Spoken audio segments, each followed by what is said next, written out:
Hello and welcome back to another video. In this problem, we're given this equation. We have h is equal to -16t squared plus vt plus k.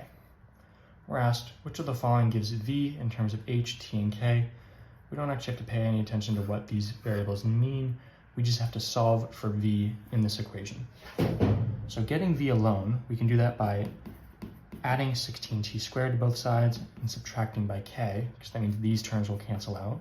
Of course, you have to do it to both sides, so plus 16t squared minus k, which will leave us with just vt on this side is equal to h plus 16t squared minus k. And from here, we want to divide by t, so that'll give us v alone, because these t's will cancel out. So we'll just have v is equal to h plus 16t squared minus k over t. Now, this doesn't line up with any of these because it wants us to separate this fraction into two different fractions.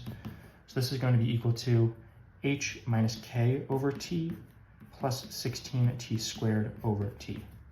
We can do this because if we have h plus this minus this, we can have h plus this minus this under the same denominators but separating the fractions. Right, you're seeing the numerator isn't changing, it's just being split up. H minus k plus 16t squared, h minus k plus 16t squared.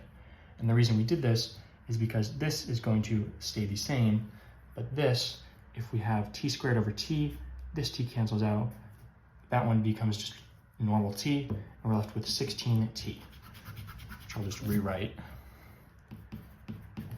And this is equal, so v is equal to h minus k over t plus 16t, and this lines up with d, which is going to be your final answer.